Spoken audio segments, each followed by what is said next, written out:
Off the record, between you and me, there were never any witches in Salem. Just a bunch of people doing God's work, accusing their neighbors of witchcraft, then jailing and executing them. Welcome to Salem, the city with the most ghosts and hauntings in all the world. You don't believe me? Well, how are you gonna prove it, huh? You gonna prove they're a ghost? Good luck. On this episode of This Wicked Old House, we take a look at this historic Puritan purveyor of death home from the 1600s. Here we are, Essex Street in Salem, and at the end of the street, do you know what house? I'm alright. Must have been a ghost. Do you know which house is at the end of this street? The witch house. Which house? The witch house. Which house? The witch house. Properly misnamed for tourism reasons. This house never belonged to a witch. Which house?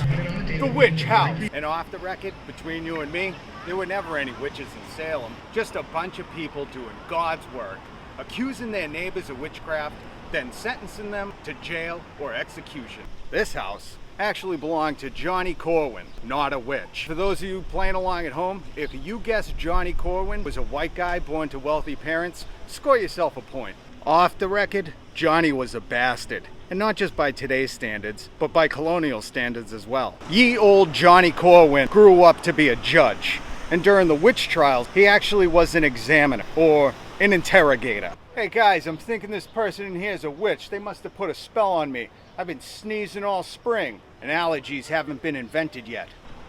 And ye old Johnny did his best to make God proud by lovingly forced confessions of witchcraft from his neighbors. Mark of the beast! John even opened up the legal playing field to score confessions by accepting spectral evidence. What the fuck is spectral evidence, you're asking me? Rob, what the fuck is spectral evidence? Well, spectral evidence just means that a ghost can take the stand. For our next witness, we'd like to call the holiest of ghosts, Jesus H. Christ. Just kidding. It meant the court would accept evidence and testimony from witnesses' dreams or visions. The witch of my dreams made me do it. So if the witness had a dream or a vision that a witch or the devil came to them, that was admissible in court. That was admissible in this bastard court. Fucking bananas. Just think of it as night court. But instead of a funny cast of characters, these courts had dreams and visions of demons and witches. The dream devil made me do it, which canceled out reasonable doubt.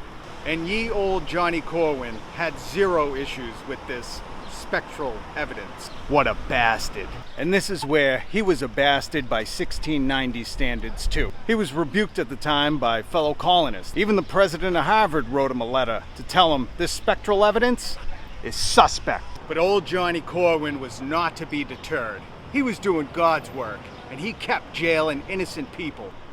At one point, Corwin's mother-in-law was accused of witchcraft. Probably didn't bother him too much. It was hysteria, and the people in power were out of control, locking all their neighbors up for witchcraft. The probable cause? Dreams and visions.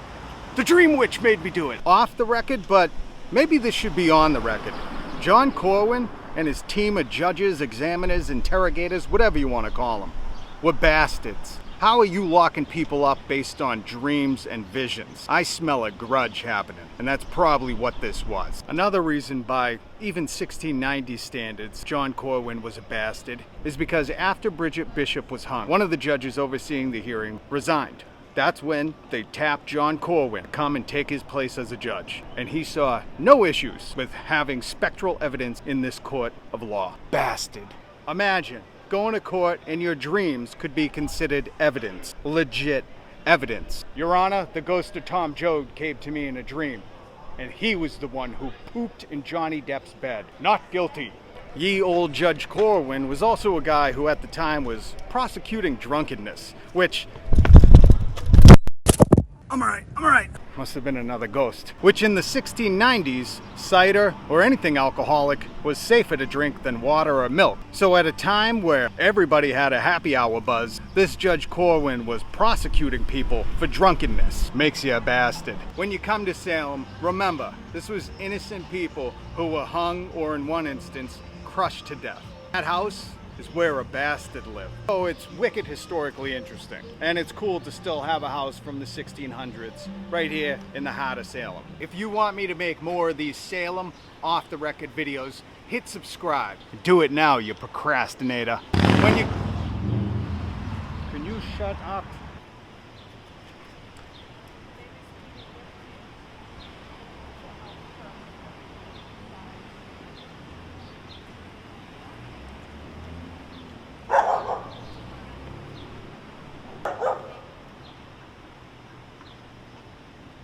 Witch house?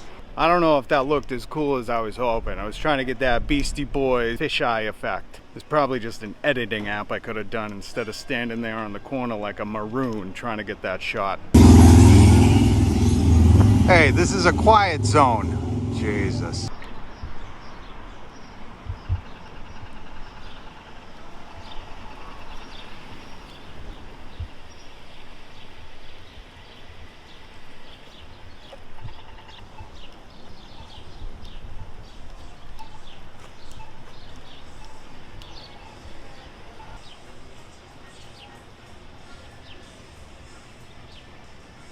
In no way is this a paid ad. This is not a spot. I just wanted to show you. If you're coming into town, stop by the Flying Monkey. It's where I get my shirts, and I'll take you inside to show you a couple of the designs.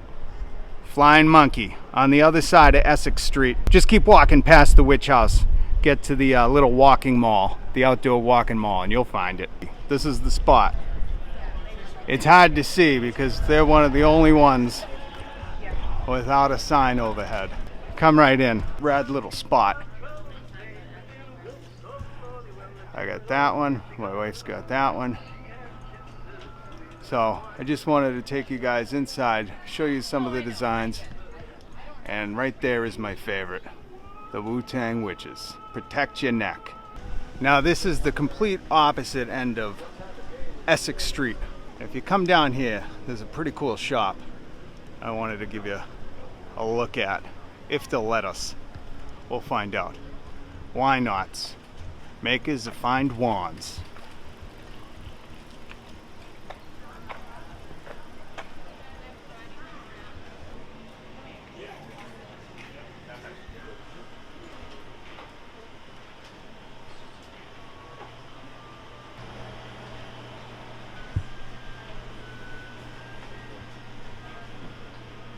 It feels better in the hand when you hold it, so if you got like big fat hands like me, so it's like it's something better to hold on to. And these, trust me, these are actually better than the ones you see down the floor. Handmade, so they're not like produced. What I want. It actually is getting the ability to make carvings, and then the machine is actually going to see. We have the older ones. We had a bunch of room candles that were like. Do you want me? Is that what you want?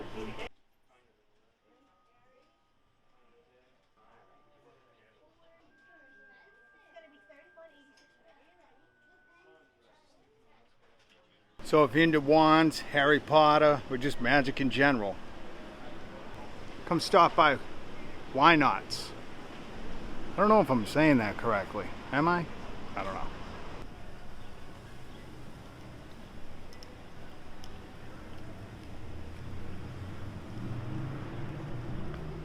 Something looks a bit off. I can't put my finger on it.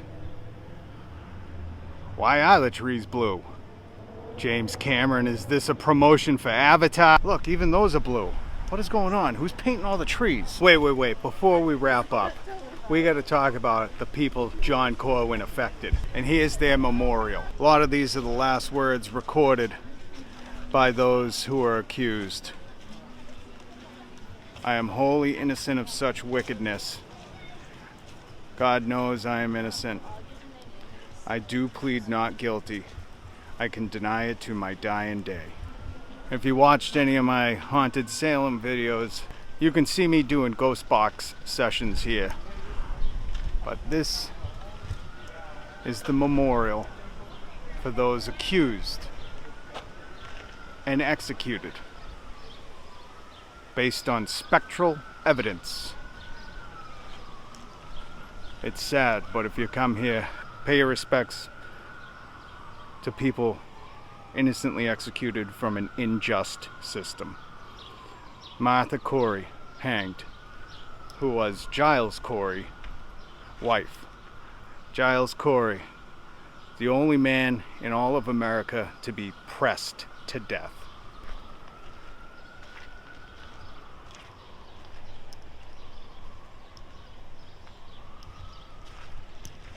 Each one of these resting benches is an innocent life lost. At John Corwin, what a bastard.